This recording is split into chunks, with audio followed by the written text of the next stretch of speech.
Nós vamos retomar o nosso estudo do Livro dos Médiuns. Nós paramos no item número 51 do capítulo 25, item 284, que trata da evocação de pessoas vivas. É um tema que a gente começou na última quarta-feira, que a gente fez uma pequena inversão nos dias dos nossos estudos, né, e a gente pôde conversar sobre situações bastante interessantes, bastante curiosas, né, porque normalmente a gente tem uma preocupação muito grande em falar entre os encarnados e os desencarnados, mas nunca entre apenas os encarnados. E a gente viu algumas particularidades, alguns detalhes que acabaram realmente chamando a nossa atenção, né? Então, principalmente quando nós evocamos personalidades antigas que eventualmente estejam encarnadas, o espírito então pode, durante um momento específico de emancipação, um momento de sono, ele pode se manifestar aflorando a sua personalidade anterior, já desde que haja um bom proveito, haja assistência do plano espiritual também. Então nós paramos na questão número 50, vamos para a questão número 51 agora. Então Kardec pergunta para nós aqui, pergunta aos espíritos: o espírito da pessoa viva responde como espírito ou com as ideias em seu estado de vigília? Então essa pergunta pode parecer simples, mas ela é bastante oportuna, exatamente porque quando nós estamos no estado de vigília, quando nós estamos acordados, nós respondemos com a nossa personalidade atual, envolvidos pelas nossas situações, envolvidos pelos nossos compromissos, por tudo aquilo que reforça a cada dia a nossa personalidade. E essa personalidade, nós podemos dizer, meu nome é André, eu tenho 45 anos, eu moro em São Paulo, eu tenho a minha família, eu tenho determinada atividade profissional. Então, tudo isso reforça exatamente essa minha personalidade. Mas no momento em que o espírito adquire uma visão mais ampla do mundo espiritual, ele não só, de acordo com com o apego que ele tem à sua personalidade, ele não só traz traços da sua personalidade, mas ele pode, de uma forma muito mais profunda, trazer uma visão muito mais abrangente da sua condição de um espírito imortal, trazendo conhecimentos que estavam adormecidos, trazendo uma ideia que normalmente ele não assumiria na sua condição atual, com relação aos preconceitos, com relação aos aprendizados que ele possui. Então, quando Kardec pergunta se o espírito, quando ele é evocado, o espírito de uma pessoa viva, é evocado, quais são as características que ele apresenta nesse momento de manifestação? A resposta: isso depende de sua elevação, mas considera as coisas com mais lucidez e menos preconceitos, exatamente como os sonâmbulos. É um estado quase semelhante. Obviamente que a resposta que os espíritos dão, eles consideram um espírito que não sofra tanta influência da matéria, um espírito que tenha equilíbrio no momento da sua evocação.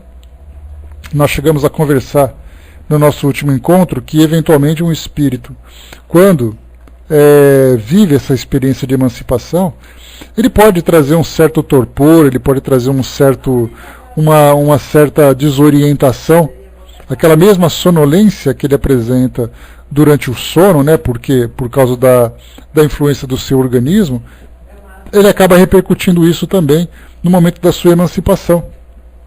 Tanto que eu trouxe para vocês aqui um exemplo, que tem espíritos que têm certa facilidade de emancipação, mas no momento em que ele se desdobra, ele simplesmente fica sentado na beira da cama, pensando nos seus problemas, porque ele não se deu conta ainda dessa sua realidade, do potencial que existe no espírito durante esse momento. Então ele pode simplesmente ficar ali meio que adormecido, meio que naquela condição meio de torpor, meio de zumbi, vamos dizer assim, sendo muitas vezes manipulado por espíritos desencarnados, de uma forma positiva, de uma forma negativa, depende exatamente da relação que ele tem.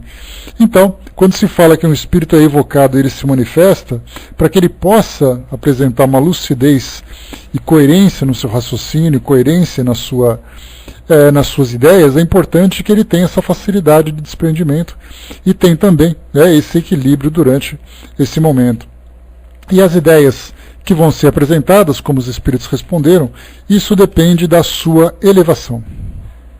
Então, quanto mais elevado, mais amplas e mais claras são as suas ideias.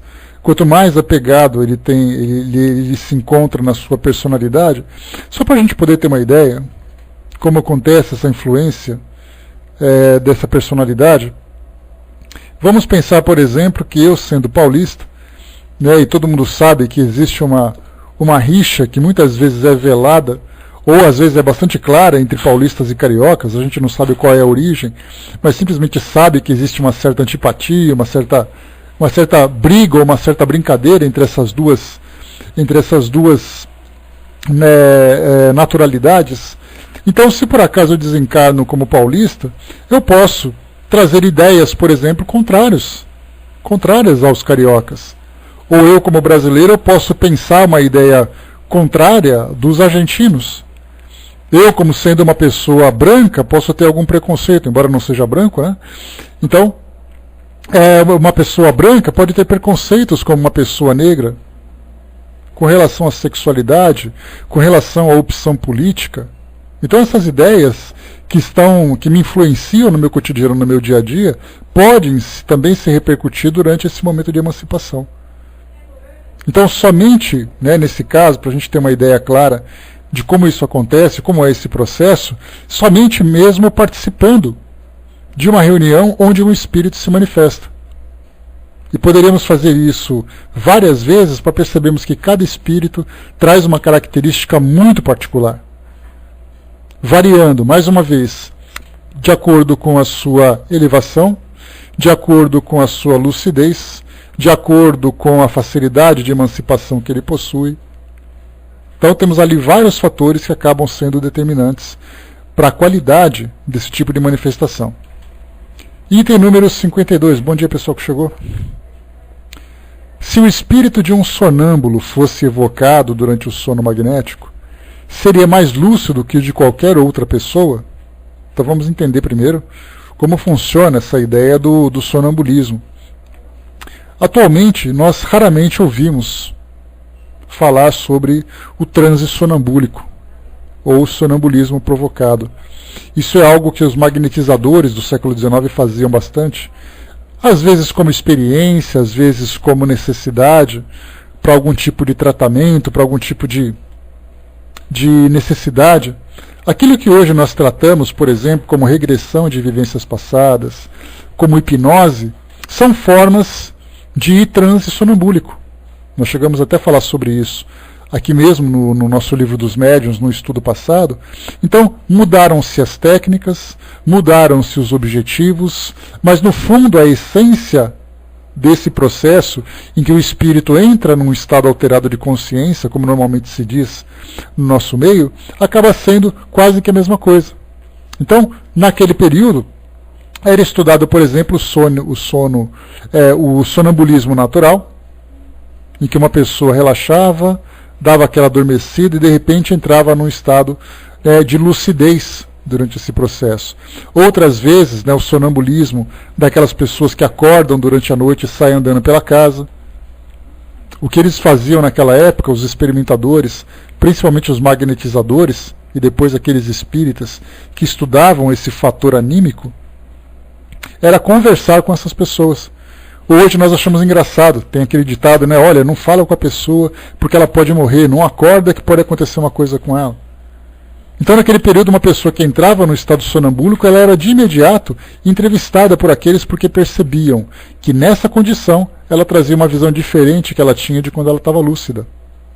Esse era o sonambulismo natural. Nós tínhamos, por exemplo, Edgar Cayce, que eu já falei para vocês. Ele era chamado o novo Nostradamus, ou chamado de profeta adormecido. Ele tinha essa facilidade de entrar nessa condição de transe sonambúlico e fazia isso de uma forma natural e espontânea. E as suas consultas, é importante, se vocês quiserem dar uma lidinha na biografia dele, vocês vão ver bastante detalhes curiosos a respeito desse trabalho que ele fazia. Então, inicialmente, ele trabalhava com curas, Uma pessoa chegava para uma consulta, ele se recostava ali na sua recostadeira, na sua poltrona, né? Ficava numa posição relaxada e de repente ele começava a falar de uma forma diferente. E nesse momento de cura, de emancipação, ele conseguia ver, por exemplo, quais doenças que as pessoas tinham, porque a sua dupla vista facilitava ele observar por dentro do organismo daquela pessoa. Fazia prescrições médicas, que para nós espíritas, ou ele tinha um conhecimento da medicina vindo do seu inconsciente de existências anteriores, ou ele era assessorado por espíritos que o ajudavam no diagnóstico e, consequentemente, também nas prescrições. Então, como a visão, né, que nós temos hoje de Edgar Cayce é algo muito superficial, trazida por pessoas que achavam curiosa a situação, que se deslumbravam com aquilo que acontecia e não tinham essa visão do espírito, mas apenas analisava uma faculdade miraculosa que ele tinha, é difícil nós determinarmos exatamente como a coisa funcionava.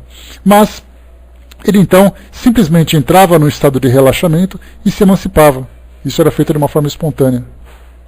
E o detalhe interessante, quando Mesmer, lá no final do século XVIII, começo do século XIX, né, Frank Anton Mesmer era o nome dele, ele começou a fazer experiências do magnetismo animal, que era um fluido que emanava de algumas pessoas que tinham certa facilidade, e esse fluido, diferentemente do magnetismo natural, que nós encontramos na natureza, nós tínhamos o magnetismo animal. A influência desse fluido provocava na pessoa que o recebia uma certa alteração. Era através de curas, era através de movimentação de objetos, e outras pessoas entravam num estado de transe, através de uma indução desse fluido. E o fluido poderia ser aplicado, por exemplo, através da imposição de mãos, que não é passe, não tem nada a ver com questões religiosas. Né? Porque quando fala em passe, nós pensamos mais numa questão espiritual, em que você faz a doação do seu fluido, somado com aquilo que o espírito pode contribuir, no momento de trabalho feito, por exemplo, numa casa espírita. Ou você pode... Temos ali o caso do Jorei, temos o caso do Reiki, temos o caso de curas prânicas, temos o caso de bênçãos que são aplicadas em algumas igrejas. Cada uma tem ali um aspecto espiritual. Mas no caso do magnetismo, ele é algo puramente científico para aqueles que aplicavam. Eu não acredito em nada, eu sou ateu, mas eu sei que eu tenho a capacidade de fazer a doação desse fluido.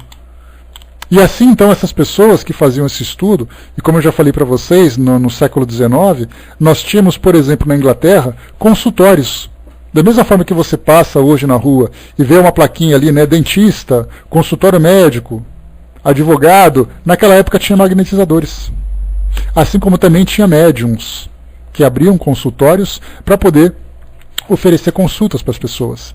E esses magnetizadores então viviam em função desses tratamentos, como hoje você tem o tratamento reikiano.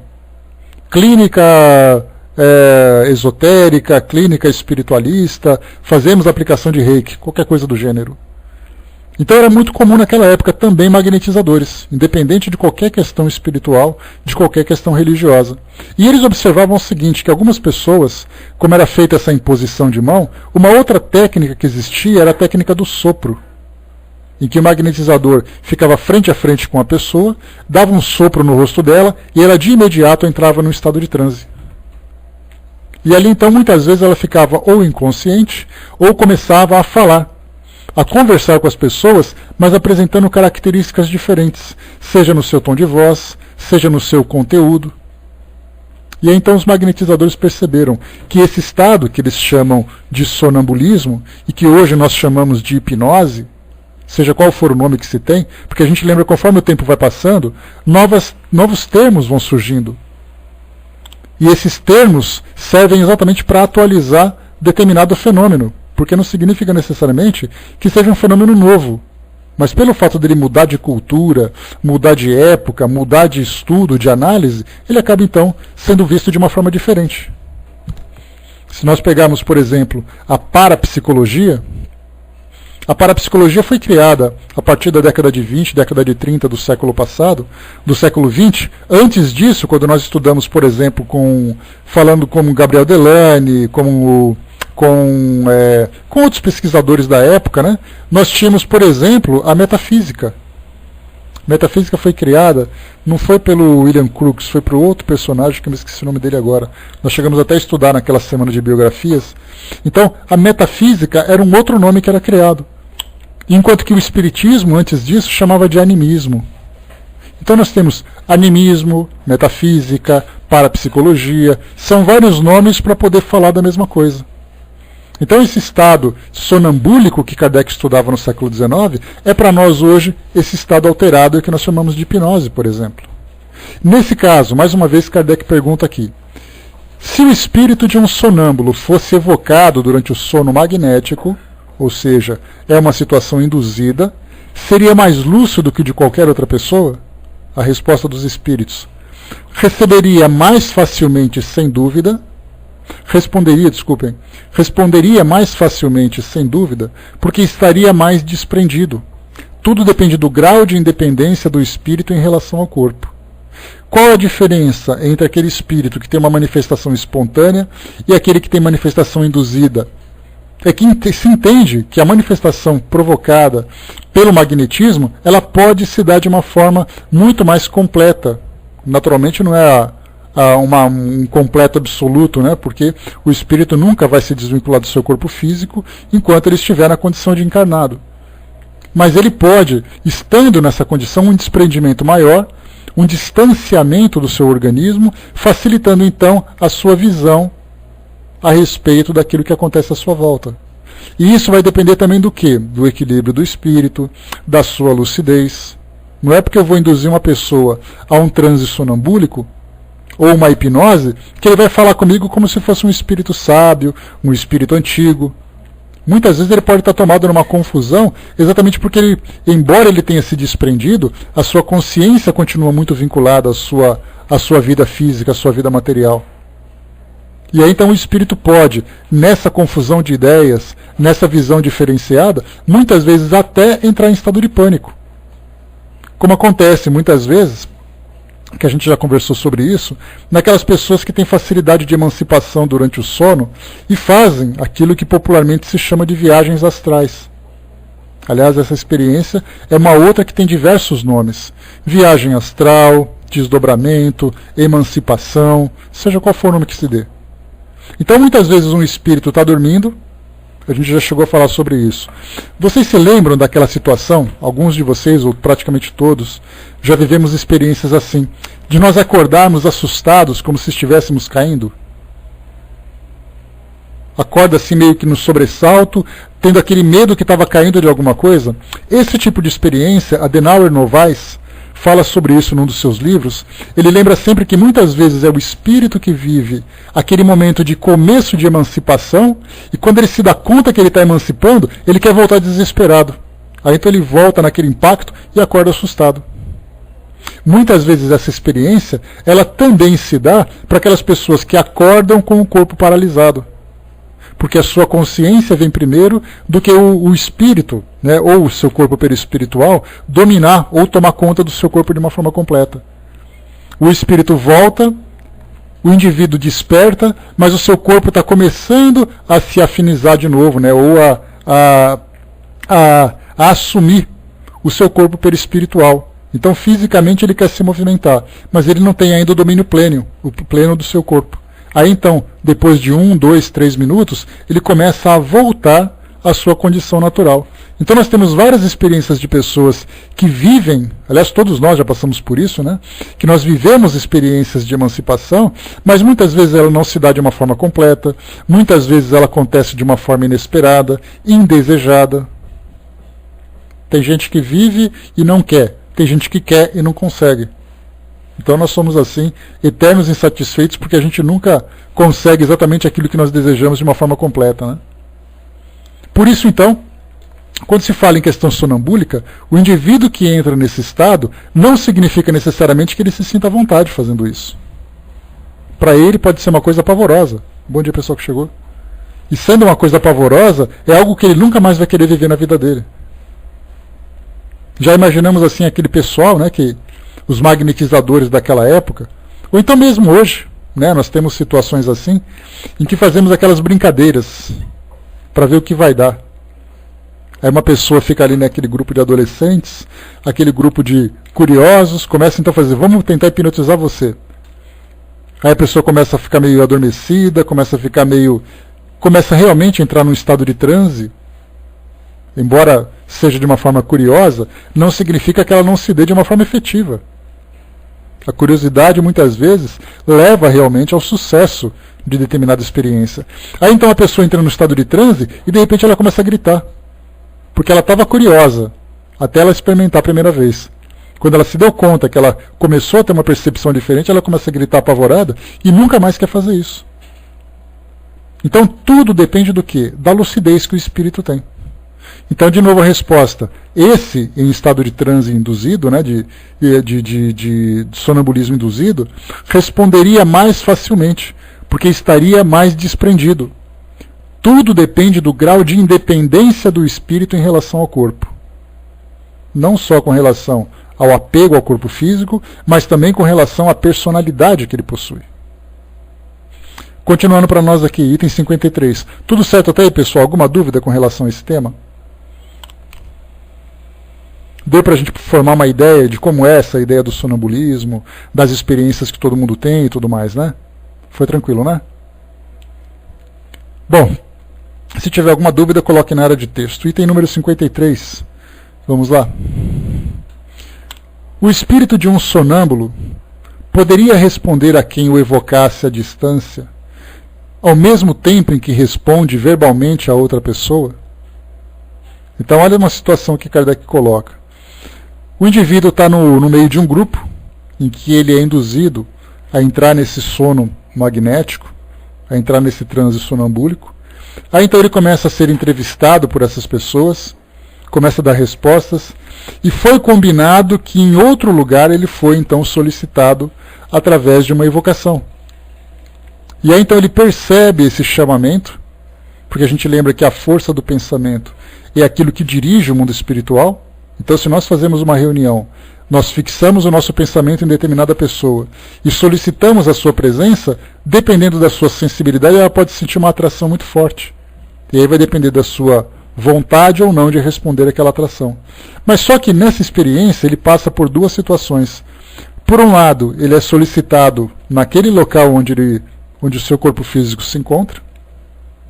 E por outro lado, ele é chamado também por outro grupo. Ele pode dar respostas a esses dois grupos, a resposta dos espíritos. A faculdade de se comunicar simultaneamente entre dois lugares diferentes só pertence aos espíritos completamente libertos da matéria. O que significa exatamente um espírito completamente liberto da matéria? Não quer dizer apenas os desencarnados. Significa que você tem que estar desencarnado e muito lúcido da sua nova condição, sem sofrer influência daquilo que você deixou no mundo físico. Dos meus problemas, da minha personalidade, da minha família. Eu estou completamente adaptado a essa nova condição e tenho liberdade, por isso essa elevação me permite então estar em vários locais ao mesmo tempo. Como os espíritos respondem para nós no Livro dos Espíritos, é como se o espírito fosse o sol e irradiasse a sua luz em várias direções ao mesmo tempo. Então ele consegue mentalmente responder de forma simultânea em vários locais. É o que acontece, por exemplo, daqueles espíritos que são considerados, por exemplo, santos. Mas a gente fala a santidade no sentido puro, realmente. Um espírito que, embora seja um título relacionado com a Igreja Católica, quando a gente fala santo, a gente entende que esse adjetivo significa que é um espírito puro, um espírito elevado, um espírito que se encontra realmente numa condição mais próxima, né, ao mundo superior. Então, quando nós temos ali uma data santa, em que se fazem novenas, em que missas, cultos, solicitações, o espírito pode estar em vários locais ao mesmo tempo, transmitindo, né, as suas vibrações amorosas, respondendo a essas solicitações. Mas isso vai depender do quê? Dessa sua capacidade de se transformar, né, ou de se dividir, vamos dizer assim, que na verdade seria mais uma irradiação, irradiar todas as direções ao mesmo tempo. Então, essa capacidade de estar conscientemente em dois lugares ao mesmo tempo, a gente não fala com relação à presença. Porque nós já conversamos sobre Eurípides Barçanufo, que tinha a capacidade da bilocação, e aí então ele poderia estar fisicamente num local e espiritualmente em outro, como Santo Antônio de Pádua, etc. e tal, e outros espíritos também. Mas nesse caso, a gente fala consciencialmente, respondendo e interagindo com vários grupos ao mesmo tempo. Então o espírito desencarnado consegue fazer isso com mais facilidade, e mais facilidade ainda tem aquele que é mais elevado. Já o desencarnado, ainda muito pego, muito apegado à sua condição de encarnado, quando era encarnado, esse vive a sua vida no seu cotidiano, como a maioria de nós. Porque ao desencarnarmos, a gente lembra que, vamos imaginar que nós estamos no mundo espiritual, carregando ainda, podemos dizer assim, a mesma identidade de quando estávamos encarnados. Porque eu estou com saudade da minha casa, porque eu estou com saudade do lugar onde eu morava, estou com saudade da minha família, tenho culpa, tenho medo daquilo que eu vivi de uma forma equivocada anteriormente, então eu fico me vivendo restrito a essa situação que eu vivi anteriormente. A partir do momento em que eu começo a me entender como um espírito imortal, que eu consigo resolver os meus problemas, que eu consigo buscar aquela condição de perdão e auto-perdão, que eu consigo me afinizar com o mundo espiritual, essa minha personalidade vai perder importância. Porque eu vou, na verdade, incorporando a minha condição imortal. E aí então eu me sinto mais à vontade no mundo espiritual. Por isso que nós pensamos, quando se fala nessa questão de dimensões no plano espiritual, de colônias no plano espiritual, né, de comunidades no mundo espiritual. Pois é difícil. Mas o auto-perdão, Sandra, ele acaba sendo mais difícil ainda. Porque perdoar aquela pessoa, você vai perdoando gradualmente. Agora, uma pessoa que se sente profundamente culpada, ela vai ter uma dificuldade muito grande de se livrar dessa culpa. Então, o perdão acaba sendo mais fácil do que o próprio auto-perdão. Porque a pessoa que não consegue se perdoar, ela pode levar uma culpa durante várias e várias encarnações. Então, essa é a parte mais difícil que nós temos para trabalhar em nós. O perdão a nós mesmos por aquilo que nós fizemos. E quanto mais grave foi a nossa ação, mais sofrimento o espírito vai sentir em virtude disso. Então, quando nós falávamos sobre essa liberdade que cada um tem com relação a essas comunidades, por isso que nós temos comunidades que estão muito mais próximas ao mundo físico, porque nós vivemos ainda ligados ao mundo físico em termos de ideias, sentimentos, pensamentos. Conforme o espírito vai se libertando disso, ele vai então ascendendo a esferas mais elevadas e vivendo essa condição de um espírito imortal, como de fato o é. Continuando para nós aqui então. Só um instantinho aqui que apareceu uma telinha indesejada aqui. Pronto. Na questão 54, vamos lá. Poderíamos modificar as ideias de uma pessoa em estado de vigília, agindo sobre seu espírito durante o sono? Essa pergunta aqui ela me fez lembrar um filme atual, foi lançado ano passado, no retrasado. Bom dia André, bom dia Silvia. É o ano passado, chamado A Origem, com Leonardo DiCaprio e mais uns atores conhecidos também, em que eles têm uma técnica, em que eles entram num estado de transe. Nesse estado de transe, eles conseguem interagir com uma pessoa-alvo e, através do sonho dessa pessoa, eles conseguem, então, inserir sugestões para que essa pessoa modifique as suas ações no seu dia a dia. Era o caso, por exemplo, de um homem que vivia, era empresário, e ele tinha que transmitir a sua posição para o seu filho, para o seu sobrinho, alguma coisa assim. Então eles estavam bombardeando aquela pessoa com essa sugestão para que quando ela estivesse no seu momento de lucidez, ela tomaria então essa decisão. Então esse filme fala, embora não seja essa questão espiritual, ele não deixa de trazer para nós uma curiosidade a respeito dessa questão. Se nós podemos, através de sugestão, feitas ao subconsciente daquela pessoa, através desse momento de sono e tudo mais, se nós poderíamos mudar o seu ponto de vista. É uma curiosidade que nós temos hoje, por exemplo, no caso de hipnose. Quando uma pessoa entra em estado de transe, aí então o hipnólogo fala para ele, quando você ouvir a palavra tal, você vai se comportar dessa forma, você vai virar uma galinha. Aí então a pessoa acorda e de repente ele começa a conversar e aquela pessoa, pum, entra num estado de... se comporta como uma galinha. Nós tivemos algumas pessoas que se consideravam como hipnólogas e elas apareciam na televisão, nos programas de auditório, fazendo com que uma pessoa hipnotizada ficava ali num estado de rigidez, o outro comia uma maçã, o outro recitava poesia, o outro imitava um animal, cada vez que você lançava essa palavra. Então esse tipo de sugestão é interessante, que o espírito faz exatamente porque ele é induzido àquele tipo de comportamento, mas que na verdade ele acaba utilizando o seu livre-arbítrio. Então quer dizer, a indução, a sugestão do hipnólogo acaba sendo muito mais forte do que a personalidade daquela pessoa. Porque se eu, nesse estado de transe, tenho aquele senso do ridículo, se eu posso me comportar dessa forma, se vai ser constrangedor, se não vai, então eu posso dizer simplesmente não. Nesse caso, então nós tivemos ali o caso dos sonhos, do filme que eu falei para vocês, o caso da hipnose, quando nós temos essa sugestão. Temos até filme que falam também, né, que olha, quando você ouvir a palavra tal, você vai assassinar tal pessoa. Aí o telefone toca, ele fala aquela palavrinha mágica, a pessoa puxa a arma e puf, mata alguém. Então muitos filmes também trazem essa ideia, que na verdade é uma ideia bastante interessante, né, para essas intrigas que nós temos, né, no cotidiano.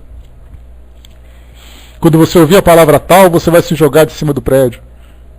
Aí a pessoa ouve e puf, se joga de cima do prédio.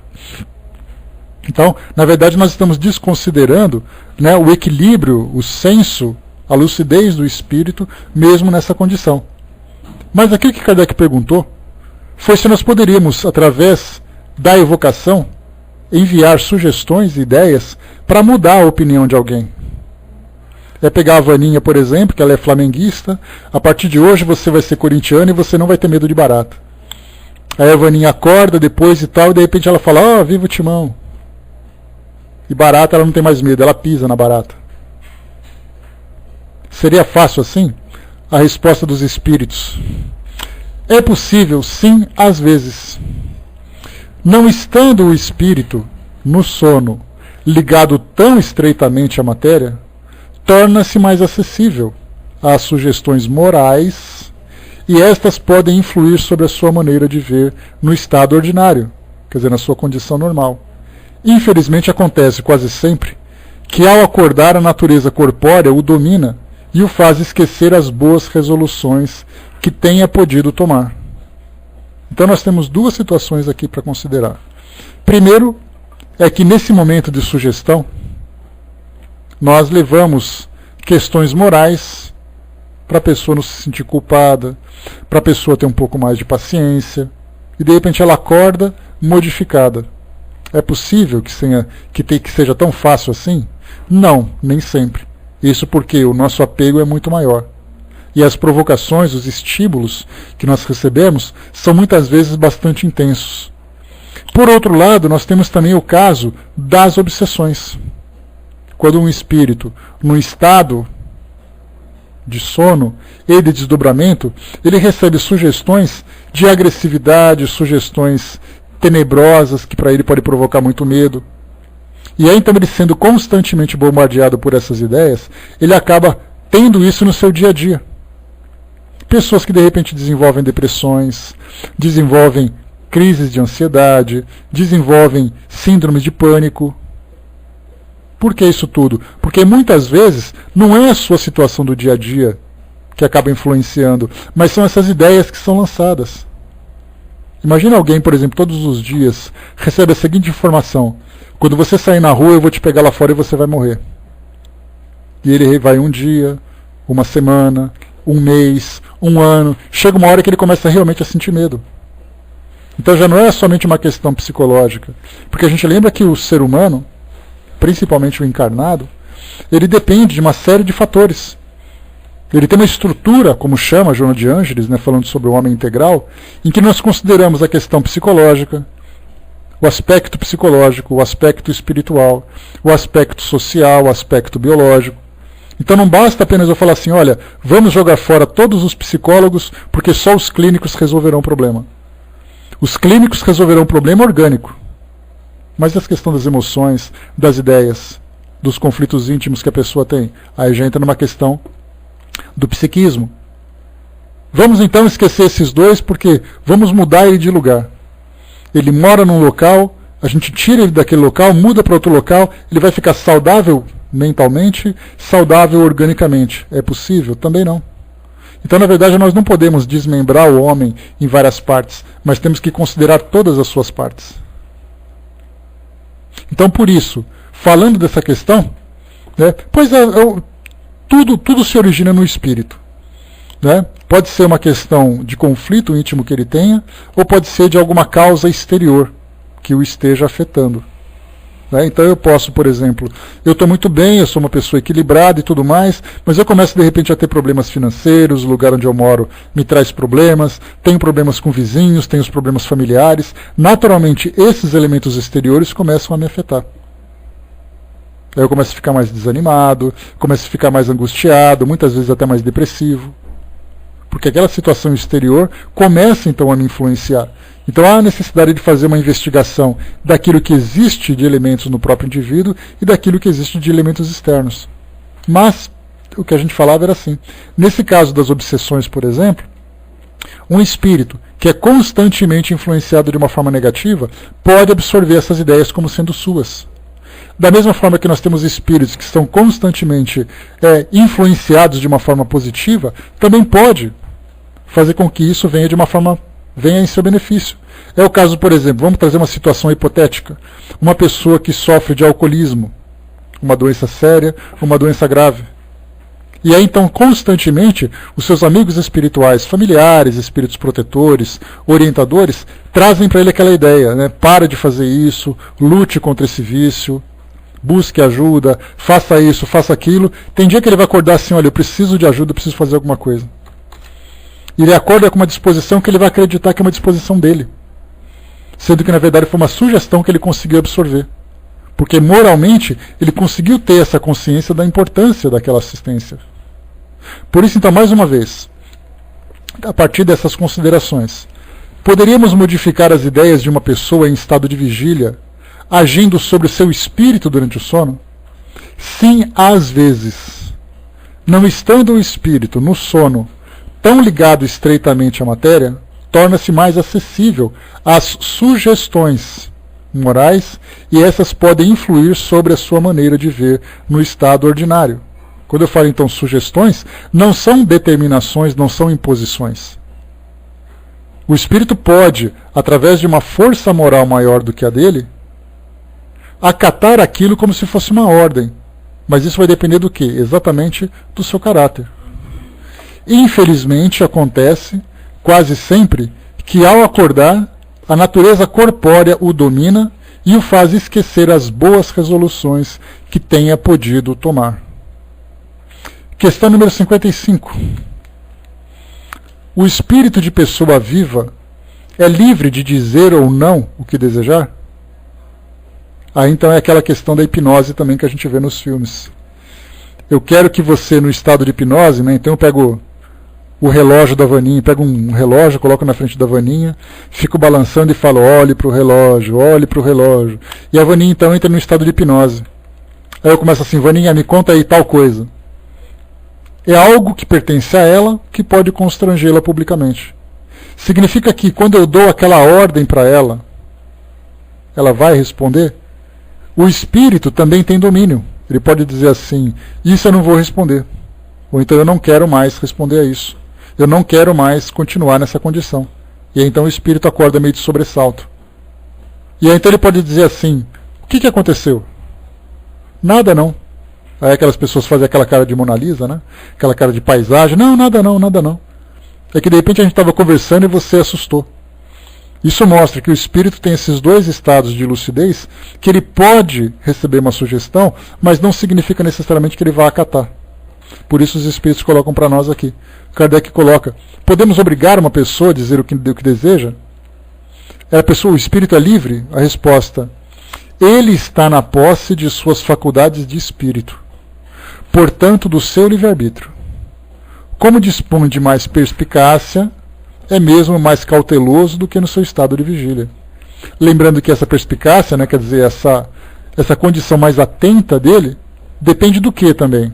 Depende da sua facilidade, né, de ter essa noção clara do mundo espiritual. Então nós temos espíritos que resistem, temos espíritos que se negam, temos espíritos que começam a chorar. Me conta por que você está sofrendo aquilo. E ele fala, não, eu tenho medo de falar, não, eu não quero falar, eu tenho vergonha de falar e coisa e tal. Então ele começa a dar as suas justificativas se negando. E essa negação, ou essa permissão que ele concede para responder essas perguntas, depende do quê? Do senso que ele possui, da sua vontade de participar ou não participar daquilo. Então as pessoas dizem assim, olha, eu vou te hipnotizar e você vai me dar ali o número da sua senha, da sua conta bancária. Ou então você vai dar o número do cofre onde você guarda tal documento. E a pessoa então naquele estado ela começa a falar. Isso é coisa de filme. Mas há situações em que o espírito influenciado não tem essa noção do certo e do errado. Eu me lembro certa vez de uma situação interessante em que era a época, né, do serviço militar, e nós estávamos no alojamento ali dos soldados, né, que estávamos de plantão, né, era aquela época que tirava serviço na guarita, aquela coisa toda, né? E um colega que estava numa beliche, de repente à noite ele começou a falar daquelas resmungadas, né, que as pessoas falam durante o sono. Nesse momento, nós que estávamos acordados, já fizemos um bolinho ali em volta da beliche dele, e aí então eu comecei a fazer perguntas para ele, perguntas bobas. Ele falava alguma coisa, eu falava, é mesmo? E onde você estava? Aquela coisinha boba assim, né? Ele respondeu assim, deu 2 resmungadas, de repente ele acordou, quem que está falando comigo? Quem que está falando comigo? Aí todo mundo dispersou dando risada, né? Porque naquela idade ninguém presta, né? Então a gente vê que o espírito, quando ele percebe que alguma coisa estranha está acontecendo, ele retoma a sua lucidez. A menos que ele esteja num estado muito profundo de sono ou desse transe, ou que ele esteja submetido a algo que o leve a essa condição, como é o caso das drogas.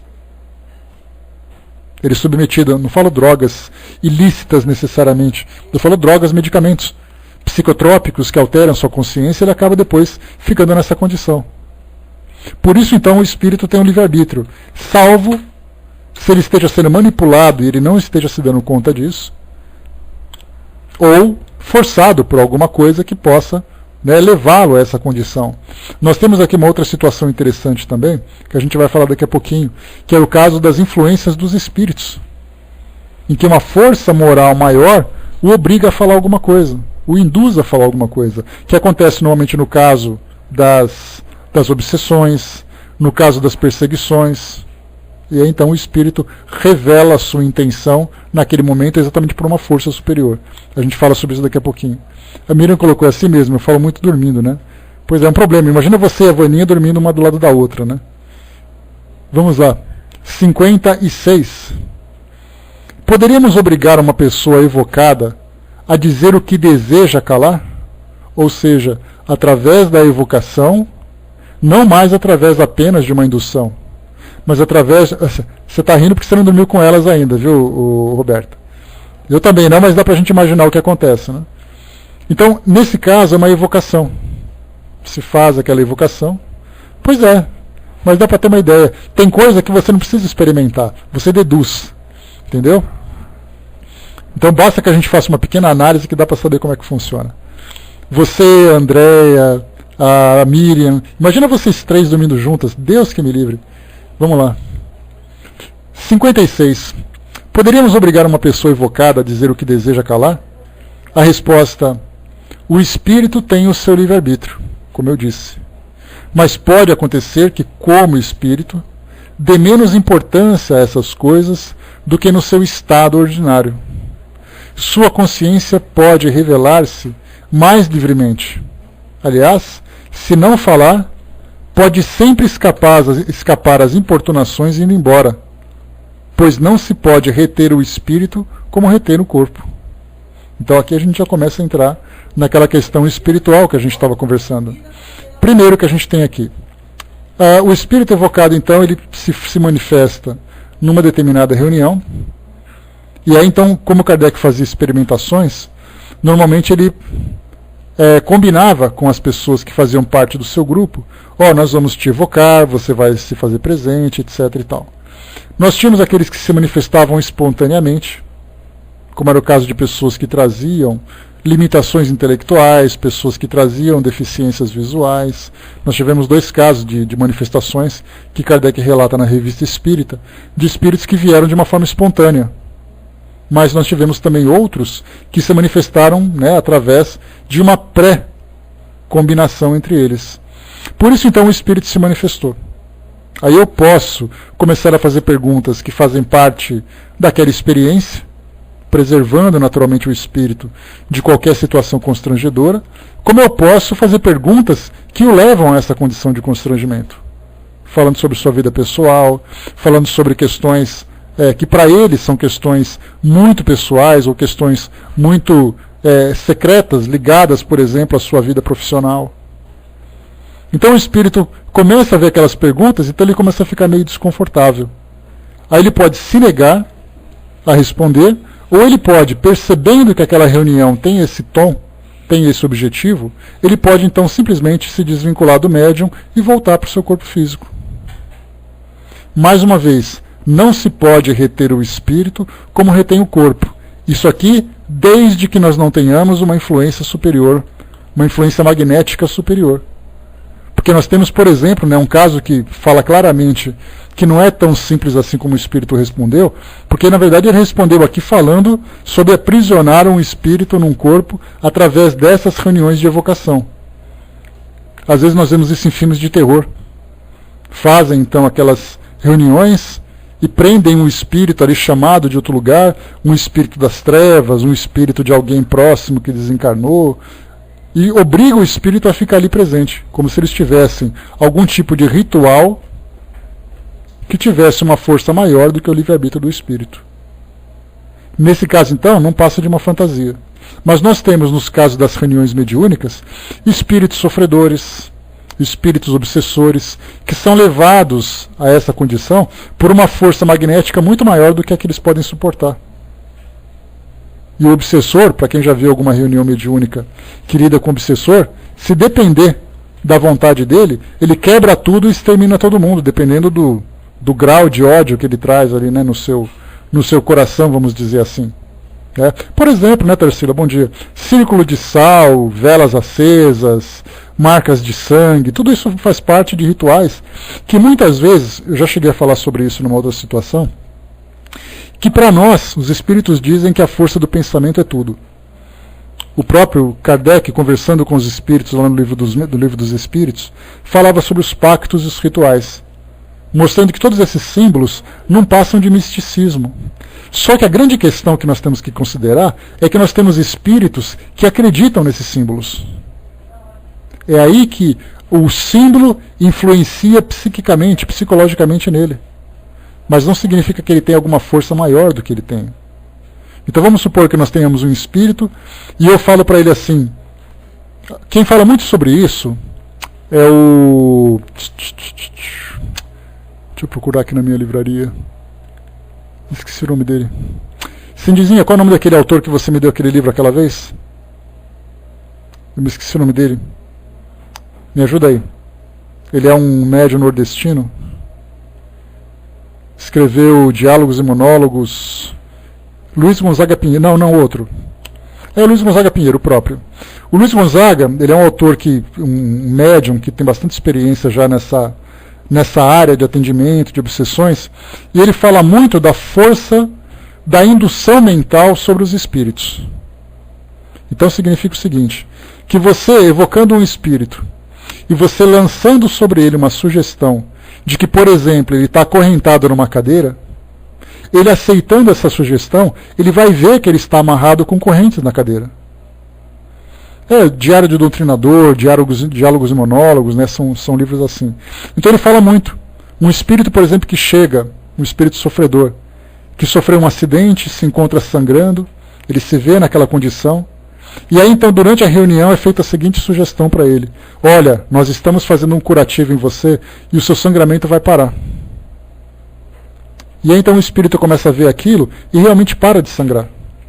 Porque ele recebe aquela sugestão e aceita a sugestão. Então nós temos, com relação à tortura, eu posso dizer para um espírito, olha, se você sair dessa roda de sal, o seu corpo vai queimar. E aí então ele guarda aquilo, que quando ele passa por aquele círculo, ele começa a sentir o seu corpo queimar. Então não é o sal, é exatamente o misticismo que cada um incorpora.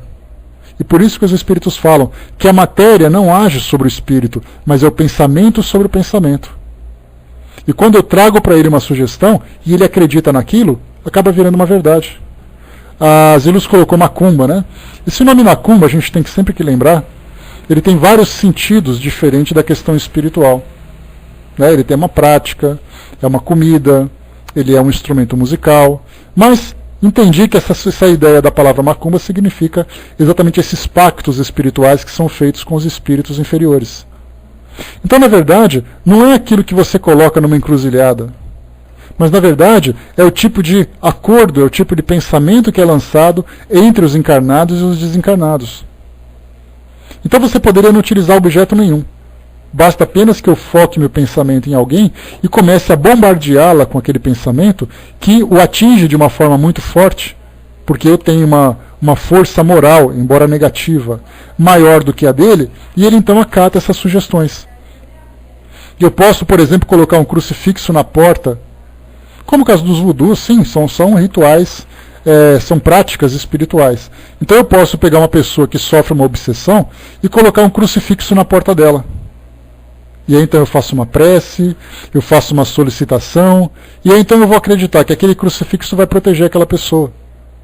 Só que na verdade os espíritos que estão ali presentes, que são os obsessores, acreditam na força moral que aquele símbolo representa, da mesma forma que todas as orações, todas as solicitações, criaram também ali um campo magnético que protege aquela pessoa obsediada daqueles que são obsessores. Tudo acontece pela força do pensamento.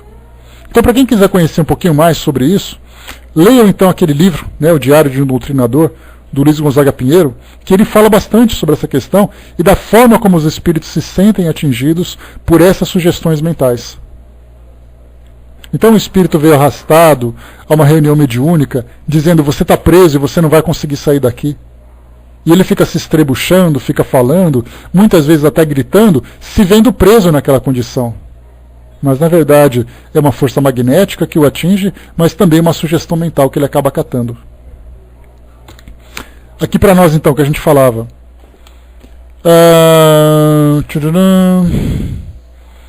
O espírito falou aqui que eu comentei com vocês, né? Não se pode reter o espírito como se retém o corpo, em determinadas situações, na condição natural. Mas nós temos situações em que o espírito acaba sendo, por uma indução maior do que a dele, por uma força moral maior do que a dele, uma força magnética, o colocar nessa condição de restrição. 57. Vamos lá. Bom dia, pessoa que chegou. O espírito de pessoa viva não poderia ser constrangido por outro espírito a se manifestar e a falar, como acontece com os espíritos errantes? Então Kardec já está colocando a sugestão que os espíritos errantes, ou seja, os desencarnados, muitas vezes são constrangidos a se manifestarem numa reunião. O próprio Kardec já fez isso. Nós temos ali no livro Céu e Inferno, na Revista Espírita, vários espíritos que foram conduzidos por outros espíritos para se manifestarem numa reunião, para que Kardec pudesse observar, fazer observações, fazer perguntas. É o caso, por exemplo, na Revista Espírita e no livro Céu e Inferno, o assassino de Castelnaudary. Castelnaudary, a gente lembra, era uma região, uma cidade no sul da França, e nós tivemos ali uma casa assombrada. E aí então o espírito que se encontrava lá deu um tapa no rosto do morador, do novo inquilino. E aí chamaram exorcistas, chamaram ali outros que faziam pesquisas, e aí então não deu resultado, conversou com Kardec. Kardec falou, vamos evocar esse espírito. E aí então ele contou a sua história, que ele se encontrava restrito há mais de 3 séculos naquela residência, que ele tinha sido um assassino no século XVII, 1600 e alguma coisa. Ele era ali um açougueiro, ele fazia linguiças. ou salsichas, não lembro exatamente o que era. E aí então ele matou o irmão e matou a sua própria esposa, acreditando que os dois estavam tendo um caso. E aí na primeira manifestação que ele teve, na primeira reunião, ele não conseguia sequer se manifestar, tamanha a sua raiva. Como era tudo feito através da psicografia, ele rasgou o papel, quebrou o lápis e coisa e tal. Depois ele foi se manifestando numa outra, depois numa outra, começou então a conversar e tudo mais, e no final, depois de algumas reuniões, ele já começou a dizer assim: agora eu já tenho condições de sair daquele local. Porque eu estava preso numa escuridão naquele local e eu não podia sair. Agora eu já consigo conversar com espíritos, já consigo sair daquele local e já estou me encontrando numa condição melhor. Então, através depois dessa terapia espiritual, vamos dizer assim, esse espírito mudou a sua condição. Então, esse caso foi o quê? Uma evocação que foi feita, o espírito se manifestou contra a sua vontade, mas ele se fez presente. E Kardec perguntou então se é possível que isso seja feito também com espíritos de pessoas vivas. Eu pego o lacinho acindizinho e falo: você vai vir aqui agora. Será que teria força moral suficiente para que ela se manifestasse numa reunião? Resposta dos espíritos: entre os espíritos de mortos ou de vivos, só há uma supremacia, que é a da superioridade moral. Deves compreender que um espírito superior jamais apoiaria uma indiscrição covarde. Então nós temos ali essa força moral, em que o espírito fala, ela tem que se manifestar naquela reunião para o bem dela. E aí então ela vai, é levada, muitas vezes esperneando, xingando, brigando, mas vai. Outras vezes, por uma força, no caso uma força moral maior do que a dele, embora negativa, pode ser então constrangido a isso. Porque ele é mais fraco do que essa força moral. E por que os espíritos falam em discrição covarde? Porque na condição espiritual, na condição de desdobramento, dá a entender que o espírito está sujeito àquilo que os encarnados podem impor. Fazer isso contra a sua vontade, constrangê-lo, obrigá-lo a fazer uma coisa que ele não queira fazer. O Kardec tem uma observação interessante aqui. Diz para nós, isso aqui para a gente poder já encaminhar para o nosso encerramento. Esse abuso de confiança, observação de Kardec, esse abuso de confiança seria de fato uma ação má, que entretanto não daria resultado, pois não se pode arrancar um segredo do espírito que o deseja guardar, a menos que, dominado por um sentimento de justiça, confessasse o que em outras circunstâncias calaria. Uma pessoa quis saber por esse meio se um de seus parentes a beneficiava em seu testamento. O espírito respondeu: sim, minha querida sobrinha, e logo terás a prova. Realmente era assim. Mas poucos dias depois o parente desfez o seu testamento e teve a malícia de dar ciência disso à sobrinha, sem entretanto saber que havia sido evocado. Um sentimento instintivo o levou, sem dúvida, a executar a resolução que o seu espírito tomara após a pergunta que lhe fora feita. Ou seja, aqui nesse caso, como ele percebeu que a sobrinha era gananciosa, ambiciosa, ele, depois de acordado, teve aquele sentimento de que ela não merecia isso. E aí então mudou o seu testamento. Conscientemente ele não sabia o que estava fazendo, mas inconscientemente ele tinha essa ideia. Há covardia em se perguntar ao espírito de um morto ou de um vivo o que não ousaria perguntar à sua pessoa, e essa covardia não tem sequer a compensação do resultado que se espera. É o caso, por exemplo, de uma hipnose, em que você faz uma pergunta indiscreta para uma pessoa que você não faria para uma pessoa se ela estivesse lúcida. Vamos pensar, por exemplo, aqui, você já esteve em tal lugar? A pessoa diria, claro que não. Uma situação que levaria ao constrangimento. Mas aí então eu provoco ali um sono magnético, coloco no estado hipnótico, faço uma evocação e eu falo, mas me conta, você esteve lá? Ou seja, isso mostra que é muito mais uma questão de brincadeira ou do que de seriedade. E aí, nesse caso, o espírito pode ingenuamente responder, mas se ele tiver lucidez do que está acontecendo, ele pode se negar e interromper naquele momento o que ele está fazendo. Porque quando se fala em estado alterado de consciência, não significa que ele esteja perdendo o domínio sobre si mesmo. Então as menininhas, né, os menininhos sempre perguntavam assim, me conta agora nesse estado que você se encontra. Você já beijou fulano? Dá para imaginar assim as perguntas adolescentes, né? Ou então, como se diz popularmente no linguajar de hoje, você já ficou com fulano? Coisa que ela nega terminantemente, né, ou ele nega terminantemente durante a sua condição normal. Mas aí então, durante aquele momento, faz esse tipo de pergunta. E por isso que Kardec considera isso uma covardia. Uma tentativa de tirar alguma coisa pessoal, íntima, de um indivíduo, numa condição em que ele não está, pelo menos no seu estado pleno de consciência. A última questão, que é bastante curiosa também. 58, última questão de hoje, né? Porque essas perguntas vão até o número 64. Depois nós temos telegrafia humana, que vai até o 66. Mas como nós estamos agora na questão 58. Pode-se evocar um espírito cujo corpo ainda se encontra no seio materno? Pergunta curiosa.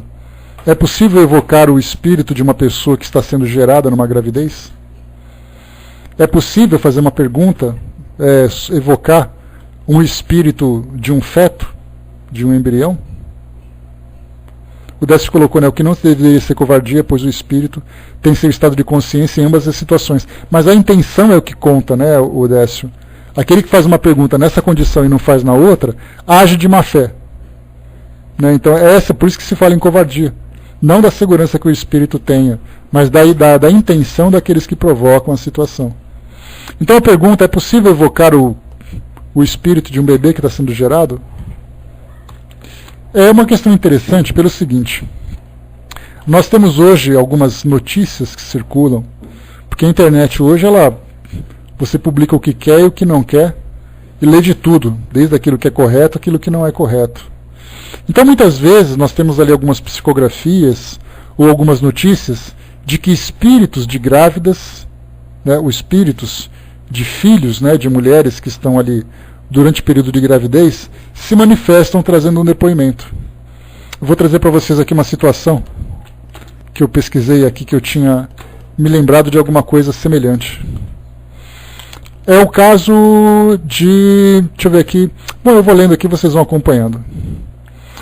Estamos assistindo os argumentos de todos, uns defendendo a vida da mãe, o seu conforto emocional e financeiro, outros a vida do filho, esse segundo já condenado se não pela própria deficiência física, também pelo estado de medo, também pelo medo do sofrimento daqueles que deveriam protegê-lo. Eu quero relatar a vocês a minha experiência. Em 1991 engravidei. Já tinha na ocasião 2 filhas, uma com 2 anos e outra com 5 anos. Ficamos felizes com a possibilidade de mais um bebê na família e naturalmente iniciamos os preparativos para a chegada do bebê. Minhas filhas ficavam na torcida de vir mais uma menina. Eu nunca tive experiência e como é comum a todas as mães, sempre dizia, vindo com saúde é o que importa. Para nossa surpresa, quando entrei no 7º mês de gravidez, notamos algo diferente. Minha barriga estava muito maior do que deveria. Fui fazer o meu primeiro ultrassom, foi quando descobrimos que o bebê era anencéfalo. Meu médico me deu a notícia com grande pesar. Disse que o bebê tinha um problema muito grave. E perguntei, grave quanto? E a resposta veio como uma bomba. Ele não sobreviverá ao nascer. Meu marido e eu ficamos arrasados. Então veio a pergunta, você quer interromper a gravidez? Outro choque, por que eu faria isso? Perguntei, corro algum risco de vida? O meu médico me explicou que o único risco era o imenso desconforto que teria se levasse a gravidez até o final, visto que a minha barriga certamente atingiria o tamanho de uma barriga de trigêmeos. Não parei de pensar. O importante para mim naquela hora era saber que dentro dessa imensa barriga, enquanto tivesse nela, meu bebê estaria vivo.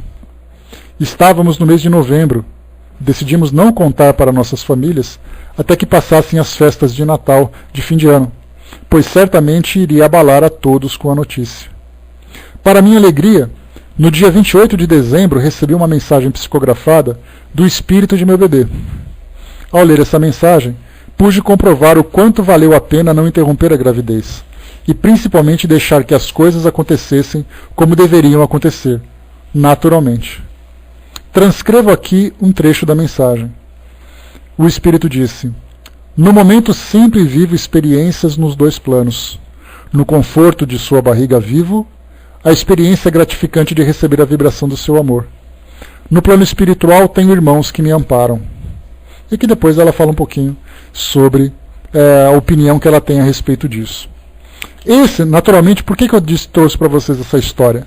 Porque quando se fala num espírito de um bebê, que psicografa, que se manifesta durante o período de gestação, normalmente ele está contextualizado. Nesse caso, era um bebê de anencéfalo que trouxe essa mensagem. Agora vamos voltar, porque essas mensagens circulam pela internet, as pessoas trazem depoimentos, e a gente então vai se emocionando pela situação, vai absorvendo com naturalidade. Mas vamos então, aqui, aquilo que foi falado, né? A Miriam colocou, né? Mas o tal período de perturbação que não presencia seu nascimento e tal. Vamos lá ao livro dos médiuns. Pode-se evocar o espírito cujo corpo ainda se encontra no seio materno? Resposta dos espíritos: não. Sabes muito bem que nessa fase o espírito se acha em completa perturbação. E aí nós temos aqui a observação de Kardec. A encarnação somente se efetiva no momento em que a criança respira. Mas desde a concepção, o espírito designado é envolvido por uma perturbação que aumenta com a aproximação do nascimento e lhe tira a consciência de si mesmo. Por conseguinte, ele não pode responder. Obviamente que nós temos aqui que não podemos imaginar que essas informações dizem respeito a regras absolutas. Será que nenhum espírito poderia se manifestar no início da gestação, no final da gestação? Não podemos trazer de uma forma determinada, né? Então os espíritos colocam que não é possível. E eu prefiro colocar isso de uma forma genérica, não de uma forma absoluta, né? Isso porque, nesse caso dessa mensagem, de um espírito que passa por essa informação, da forma como a mensagem veio escrita, dá para a gente entender que muito mais facilmente um espírito veio e falou em nome daquele outro espírito, para poder confortar a família, percebendo a difícil prova que elas vivenciam. E não simplesmente dizer que não, foi o espírito que falou. Porque realmente a informação que chegou para nós, aqui dos espíritos, que trouxeram para nós e a própria análise de Kardec, é que realmente há uma influência muito forte do organismo sobre o espírito. Tirando dele a lucidez, a capacidade, que ele fica praticamente adormecido durante todo o período de gestação, em que o espírito passa por uma restrição, em que a sua consciência vai se apagando gradativamente. Então, eu diria, aqui está escrito não, e sabe que isso acontece. Só que esse não, para mim, eu não gosto de ideias absolutas, como eu falei para vocês. Eu prefiro colocar assim, não, geralmente não acontece isso, do que colocar não, isso nunca vai acontecer. Porque a gente não conhece, tem muitas situações que ainda precisa de uma certa análise e tudo mais.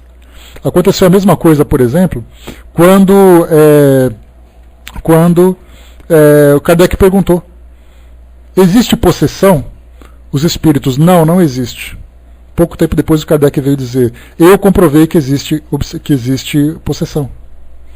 Então, de um modo geral, não, exatamente por essa condição. Um espírito que acaba de desencarnar, por exemplo, ele sofre uma perturbação muito grande. E geralmente não se manifesta durante esse período inicial da desencarnação. Mas nós tivemos casos de espíritos que se manifestaram. Durante a gestação seria absoluto? Eu não saberia dizer se é absoluto. Eu prefiro deixar aberto. No caso, a Sandra colocou: uma amiga viu sua filha, né? É a mesma coisa, né, Silvia? Muitas vezes os espíritos transmitem essa ideia, os espíritos que estão próximos, amigos, para que ela visualize aquilo, para que provoque nela algum tipo de efeito positivo, de reflexão, de sensibilizá-la e tudo mais, né? Mas nesse caso, a gente lembra que o espírito está muito vinculado ao corpo físico, e nessa vinculação ele não tem condições de se manifestar de uma forma natural.